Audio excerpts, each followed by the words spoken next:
लेकिन अगर ऐसा हो गया तो फिर 2024 के लोकसभा चुनाव में प्रधानमंत्री मोदी का मुकाबला राहुल गांधी से नहीं होगा, बल्कि उनका मुकाबला तब सोनिया गांधी से होगा। और इस लड़ाई में एक तरफ 72 वर्ष के नरेंद्र मोदी होंगे और दूसरी तरफ 76 वर्ष की सोनिया गांधी होंगी। अब आप देखिए, जो हम बड़ी बात आपसे जो आज कहना चाहते हैं वो ये कि 76 वर्ष की उम्र में सोनिया गांधी का स्वास्थ्य पहले से ही खराब चल रहा है और उन्होंने 2012 के बाद फिर 13-14 के बाद सोचा तो यही था कि अब वो धीरे धीरे सक्रिय राजनीति से अपने आप को अलग कर लेंगी और अपने बेटे राहुल गांधी को पार्टी चलाने के लिए आगे बढ़ाएंगी, राहुल गांधी को प्रमोट करेंगी, जो उन्होंने किया भी और उन्हें पार्टी अध्यक्ष तक बना दिया। लेकिन जब राहुल गांधी ये कोई भी जिम्मेदारी नहीं निभा पाए और फिर आखिर में ऐसी स्थिति आ गई कि कांग्रेस पार्टी को गांधी परिवार से बाहर का अध्यक्ष लाना पड़ा, ऐसे में अब सोनिया गांधी को यह समझ में आया कि अब राहुल गांधी के भरोसे नहीं बैठा जा सकता और विपक्ष को एक साथ करना, चाहे वो पोस्टर में शख्स उनकी तस्वीरें लगाने के नाम पर ही हो। आज कांग्रेस और उसकी सहयोगी पार्टियों के जिस गठबंधन को हम यूपीए के नाम से जानते हैं, वो यूपीए सोनिया गांधी का ही प्रोडक्ट है और इस प्रोडक्ट का जन्म 2004 के लोकसभा चुनावों के नतीजों के साथ हुआ था। उस समय यूपीए के पास कुल 18 दलों का समर्थन था, जिनमें 4 लेफ्ट पार्टियां थीं और इसी में एनसीपी और आरजेडी जैसे दल भी थे जो कांग्रेस पार्टी के खिलाफ हमेशा से राजनीति करते आए थे। लेकिन सोनिया गांधी ने चुनावों के नतीजों के बाद यूपीए बनाकर सिर्फ 145 सीटों के साथ कांग्रेस के नेतृत्व में सरकार बना ली, जबकि उस समय बीजेपी कांग्रेस से ज्यादा दूर नहीं थी। सोचिए, बीजेपी ने 138 सीटें तब जीती थीं, कांग्रेस के पास 145 सीटें थीं, यानी बीजेपी से सिर्फ 7 सीट ज्यादा कांग्रेस पार्टी ने जीती थी। लेकिन सोनिया गांधी ने जिस तरह से जोड़ तोड़ किया और यूपीए का गठन किया, उससे एनडीए की सरकार सत्ता से बाहर हो गई। अगर आप देखेंगे दोनों पार्टियों में तब भी कोई खास अंतर नहीं था, लेकिन पूरा खेल था गठबंधन का और वो सोनिया गांधी ने बहुत बखूबी किया। लेकिन आज बड़ा सवाल यह है कि सोनिया गांधी ने 2004 में जो करके दिखाया, क्या वो 2024 में भी वही दोहरा पाएंगी? ये बहुत बड़ा यक्ष प्रश्न है। तो इसका जवाब यह है कि अब उनके लिए ऐसा करना बहुत ही मुश्किल होगा और आज सोनिया गांधी के सामने 5 सबसे बड़ी चुनौतियां हैं जो कि पहले से बिल्कुल अलग है। अब वो जमाना नहीं रहा, अब वो युग नहीं रहा, बहुत सारी चीजें बदल चुकी हैं।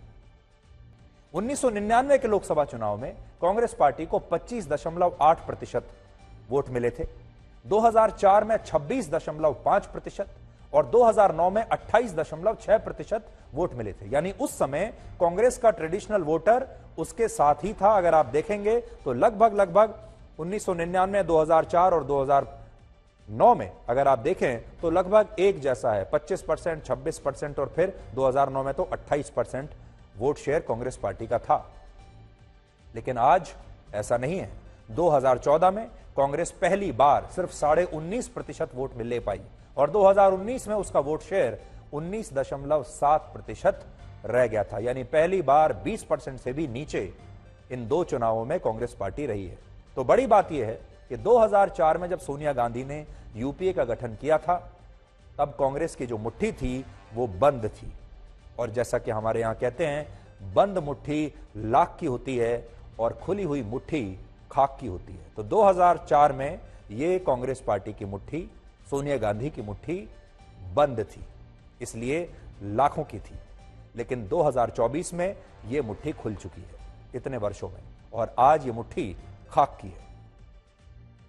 दूसरा जो बड़ा पॉइंट है वो ये कि 2004 की बीजेपी में और आज की बीजेपी में भी जमीन आसमान का अंतर है। कांग्रेस तो बदल ही चुकी है तब से लेकर अब तक, लेकिन बीजेपी भी बदल चुकी है। आज बीजेपी के लोकसभा में 303 सांसद है और उसका वोट शेयर 2004 में जहां 22% था, अब वो 37% से भी ज्यादा हो चुका है। और बीजेपी ने इन 9 वर्षों में अपनी एक ऐसी अलग राजनीतिक व्यवस्था बना ली है जिसमें कांग्रेस पार्टी उसके सामने बहुत ही कमजोर दिखती है। इसलिए बीजेपी अब एक पार्टी नहीं है, बीजेपी एक पूरी व्यवस्था बन चुकी है, एक विचारधारा बन चुकी है।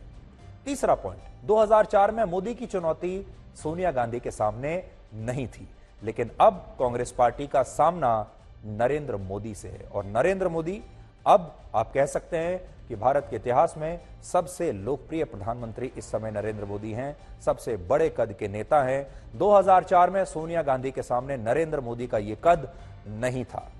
तब नरेंद्र मोदी केंद्र की राजनीति में नहीं थे। तब तक नरेंद्र मोदी सिर्फ गुजरात के मुख्यमंत्री थे, उनकी राजनीति गुजरात तक सीमित थी। लेकिन आज नरेंद्र मोदी उनके सामने खड़े हुए हैं और उनका कद बहुत ऊंचा हो चुका है। इसलिए यह फैक्टर सोनिया गांधी के सामने सबसे मुश्किल होगा। दक्षिण भारत में जो 5 राज्य आते हैं उनमें कर्नाटक अकेला ऐसा राज्य है जहां बीजेपी की सरकार है। लेकिन बीजेपी यह बात जानती है कि कर्नाटक में हर 5 साल में सरकार बदल जाती है। यह भी हिमाचल प्रदेश की तरह ही है, हर 5 साल में सरकार बदल देते हैं वहां के लोग, और यह परंपरा 1985 से ही लगातार चली आ रही है। पिछले चुनाव में बीजेपी को कर्नाटक की 224 में से 104 सीटें मिली थी, कांग्रेस को 80 और जेडीएस को 37 सीटें मिली थी। और उस समय कांग्रेस और जेडीएस ने मिलकर सरकार बना भी ली थी। लेकिन बाद में वहां कांग्रेस पार्टी में विद्रोह हो गया और बीजेपी की सरकार बन गई। अमृतपाल का यह पूरा वीडियो ध्यान से देखने पर 4 बड़ी बातें पता चलती हैं। आप भी ध्यान से सुनिएगा, और पूरी दुनिया में जो लोग इसका समर्थन करते हैं, खालिस्तान के नाम पर इसे अपना नेता मानने लगे हैं, उन सबको आज यह विश्लेषण जरूर देखना चाहिए। ब्लैक और व्हाइट हम दोनों कर देंगे इसका। पहली बात यह है कि अमृतपाल सिंह बहुत बड़ा कायर है और वो हमारे देश की पुलिस और कानून व्यवस्था के खिलाफ भड़काऊ बातें, बहादुरी की बातें तो बड़ी बड़ी करता है, दावे बड़े बड़े करता है, लेकिन असल में वो बहुत डरा हुआ है, डरपोक है, कायर है। इसलिए वो पिछले कई दिनों से लगातार पुलिस से छिप छिप कर भाग रहा है, क्योंकि अगर वो खुद को असली सिख समझता है तो उसे सामने आना चाहिए था बहादुरी के साथ, पुलिस का सामना करना चाहिए था, पुलिस की गिरफ्तारी का सामना करना चाहिए था। लेकिन वो गिरफ्तारी से बचने के लिए लगातार कायरों की तरह भाग रहा है। तो नंबर 1 बात तो यह है कि ये बहादुर नहीं है, ये कायर है, और वो पुलिस और कानून से छिपकर बैठा हुआ है। वीडियो के जरिए सिख समुदाय के लोगों को भड़काने की इस समय पूरी कोशिश वो कर रहा है। दूसरी बात यह कि यह खालिस्तानी खुद को क्रांतिकारी बताता है और धर्म की आड़ लेने की कोशिश करता है, लेकिन यह कोई क्रांतिकारी नहीं है, बल्कि यह एक छोटा मोटा अपराधी है जो सोशल मीडिया और यूट्यूब के वीडियोस के माध्यम से अपनी लड़ाई लड़ रहा है। और अब यह लड़ाई सोशल मीडिया और यूट्यूब वीडियोस की लड़ाई बन गई है। इसके पास कुछ नहीं है। जिस व्यक्ति के पास कुछ नहीं होता वो सोशल मीडिया को इस्तेमाल करता है, और इसका जो आज इतना बड़ा कद बना है वो सिर्फ सोशल मीडिया के कारण बना है। और अब इसके पास एक ही हथियार है कि अपने वीडियोस बना बनाकर इंस्टाग्राम पर डालते रहो, फेसबुक पर डालते रहो और यूट्यूब पर डालते रहो, और सोशल मीडिया के जरिए ही अपनी एक झूठी तस्वीर बनाकर लोगों के सामने पेश करते रहें कि ये बहुत बहादुर व्यक्ति है, ये कोई बहुत बड़ा क्रांतिकारी है। तो ये डरपोक व्यक्ति जिसके पास धरातल पर कोई सपोर्ट नहीं होता, वो आदमी सिर्फ सोशल मीडिया का इस्तेमाल करता है, और जब उसके सामने चुनौती आती है तो अमृतपाल की तरह भाग जाता है। तीसरी बात यह है कि अमृतपाल सिंह का यह वीडियो पंजाब पुलिस की बहुत बड़ी हार को दिखाता है। सोचिए, पंजाब पुलिस के पास 80,000 से ज्यादा जवान है, लेकिन वो अमृतपाल जैसे एक मामूली से अपराधी को पकड़ नहीं पा रहे। पंजाब पुलिस 11 दिनों से इसकी तलाश कर रही है, लेकिन अब भी ये अमृतपाल इतने सारे पुलिस वालों की पकड़ से बाहर है, और अलग अलग जगहों से वीडियोस और सेल्फी भेजकर यह संदेश देने की कोशिश करता है कि पुलिस उसका कुछ नहीं बिगाड़ सकती। इसलिए यह पंजाब पुलिस की नाकामी का भी एक बहुत बड़ा पोस्टर है। चौथी और सबसे अहम बात यह है कि अमृतपाल का सिर्फ एक ही मकसद है, पंजाब को खालिस्तान बनाना और भारत के टुकड़े टुकड़े करना, और इसी के लिए वो सिख समुदाय के लोगों को एकजुट करना चाहता है झूठी बातें करके, जिसके लिए वो दुनिया भर के सिखों की सहानुभूति पाना चाहता है। पिछले कुछ दिनों में उसकी अलग अलग वेशभूषाओं में न जाने कितनी तस्वीरें आई हैं, और उसकी व्हाट्सएप चैट भी लीक हुई है, जिससे पता चलता है कि ये कितना अश्लील दिमाग वाला व्यक्ति है, और इसकी अपनी कोई विचारधारा है ही नहीं। ये तो एक छोटा मोटा पैसा कमाने के लिए खालिस्तान नाम की इसने यहां पर दुकान खोल ली है, और उस पैसे के लालच में ये कुछ विदेशों में बैठे लोगों के रिमोट कंट्रोल से चलने वाला एक अपराधी है। इस स्टडी के दौरान यह देखा गया कि जो लोग हर दिन 2 कप से ज्यादा कॉफी पीते हैं उनका हार्ट किस तरह से फंक्शनिंग करता है, और जो लोग कम कॉफी पीते हैं या कॉफी पीते ही नहीं हैं उनके हार्ट की जो फंक्शनिंग है वो बिल्कुल अलग होती है। तो इस पूरी स्टडी का यह निष्कर्ष निकला कि जो लोग हर दिन 2 या उससे ज्यादा कप कॉफी पीते हैं, उन लोगों को हृदय से जुड़ी बीमारियां होने का खतरा काफी बढ़ जाता है। और वो इसलिए क्योंकि कॉफी में कैफीन होता है और यही कैफीन इंसानों में ब्लड प्रेशर और हृदय की गति में वृद्धि का कारण बनता है।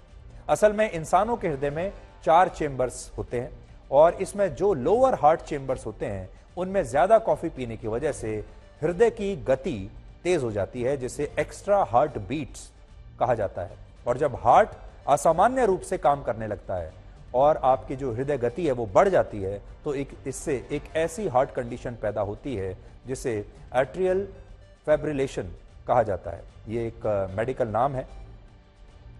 ये एक स्थिति है जो पैदा होती है ज्यादा कॉफी पीने से। इसके अलावा इसी स्टडी में यह भी बताया गया है कि जो लोग दिन में 2 या उससे ज्यादा कप कॉफी पीते हैं, ऐसे लोगों की नींद प्रतिदिन 36 मिनट तक कम हो जाती है। और कॉफी पीने के बाद लोग ज्यादा फिजिकल एक्टिविटी करते हैं, यानी ज्यादा चलते हैं। अपने शरीर को तब आराम नहीं देता। जैसा हमने आपको कहा, बहुत सारे लोग तो इसीलिए कॉफी पीते हैं ताकि वो तुरंत उनकी जो सुस्ती है शरीर की वो चली जाए। अब बड़ी बात यह है कि जो लोग पर्याप्त नींद नहीं लेते, उनके हार्ट की फंक्शनिंग पर इसका सीधा असर पड़ता है। और यही वजह है कि स्टडी में बताया गया कि ऐसे लोगों को सावधान हो जाना चाहिए जो ज्यादा कॉफी पीते हैं। और ये बात भारत के लोगों के लिए और भी ज्यादा महत्वपूर्ण है, क्योंकि हमारे देश में कॉफी पीने वालों की संख्या हाल के दिनों में, हाल के वर्षों में तेजी से बढ़ रही है। आज से 3 दशक पहले तक, यानी 20-30 साल पहले तक, भारत में चाय और कॉफी वैसे ही 2 हिस्सों में बटे हुए थे, जैसे अमीर और गरीब। आज भी अगर आप चाय पीना चाहते हैं तो आपको कहीं भी फुटपाथ पर कोई भी छोटी सी दुकान या छोटा सा कोई ठेला या ढाबा मिल जाएगा, जहां आपको चाय आराम से, बहुत आसानी से मिल जाएगी, बहुत सस्ते दामों पर। लेकिन कॉफी जो है वो शुरुआत से ही बड़े बड़े होटल्स में, रेस्टोरेंट्स में और बड़ी बड़ी दुकानों में, कॉफी शॉप्स में बेची जाती है और इसीलिए इन्हें कॉफी शॉप्स कहा जाता है। लेकिन अब भारत में चाय की तरह कॉफी पीने का चलन भी तेजी से बढ़ा है। कॉफी बहुत फैशनेबल हो गई है।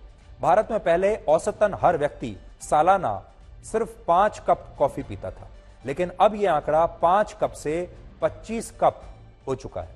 हालांकि कॉफी आज भी चाय से बहुत ही पीछे है और यह हम आपको औसत बता रहे हैं। आज भारत में औसतन हर व्यक्ति सालाना 250 कप और हर महीने 21 कप चाय पीता है। और यह हम आपको पूरे देश के लोगों का एक औसत बता रहे हैं। अगर आप, हो सकता है कुछ लोग इससे ज्यादा भी पीते होंगे और कुछ लोग इससे कम भी पीते होंगे, और बहुत सारे लोग ऐसे भी हैं जो चाय कॉफी पीते ही नहीं है। अगर आप ऐसे देखेंगे तो कुछ शहरों में लोग दिन में 5 से 6 कप चाय भी पीते हैं। और बड़ी बात यह है कि चाय की तरह अब भारत के लोगों को कॉफी पीने की लत भी लगती जा रही है। और इसका सबसे ज्यादा असर शहरों में देखा गया, जहां लोग पश्चिमी देशों की चीजों को अपनाने की कोशिश करते हैं, पश्चिमी कल्चर को अपनाने की कोशिश करते हैं और इसीलिए कॉफी की बात करते हैं, कॉफी पीते हैं। पूरी दुनिया में सबसे ज्यादा कॉफी पश्चिमी देशों में ही पी जाती है और वहां अब कॉफी को कल्चर से जोड़कर देखा जाता है, वहां की संस्कृति से जुड़ चुकी है। और भारत के शहरों में रहने वाले लोग भी अब इससे काफी प्रभावित हैं। आज भारत में जो लोग कॉफी पीते हैं उनमें से 73% लोग शहरों में रहते हैं और सिर्फ 27% कॉफी ड्रिंकर्स ग्रामीण इलाकों में रहते हैं। और ये ग्रामीण इलाके भी दक्षिण भारत के ग्रामीण इलाके हैं, क्योंकि कॉफी सबसे ज्यादा वहीं पर लोकप्रिय है। लेकिन सोचिए, अगर भारत के लोगों को कॉफी की भी लत लग जाती है तो फिर क्या होगा? तो फिर भारत का कॉफी मार्केट और कॉफी बनाने वाली कंपनियां मालामाल होते जाएंगे और आपका दिल कमजोर होता जाएगा।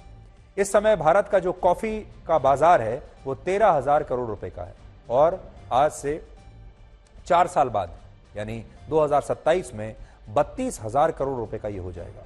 हालांकि यहां बात सिर्फ कॉफी की नहीं है।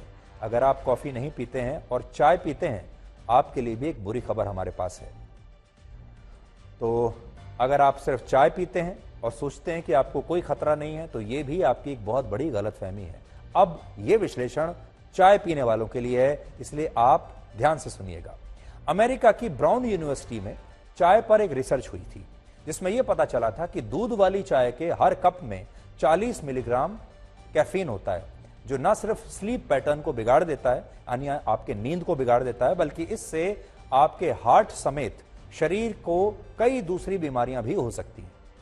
इसके अलावा जो लोग ठंडी चाय को दोबारा गर्म करके पीते हैं या जो लोग सुबह सुबह उठते ही चाय पीते हैं, उन्हें ब्लड प्रेशर, अल्सर, डिहाइड्रेशन और हड्डियां कमजोर होने की शिकायत भी हो सकती है। इसलिए आपने देखा होगा हमारे देश में अक्सर ऐसा होता है, जब चाय रखे रखे ठंडी हो जाती है और लोग कहते हैं कि भाई चाय ठंडी हो गई, दोबारा से गर्म करके ले आओ, और एक चाय को कई बार गर्म किया जाता है।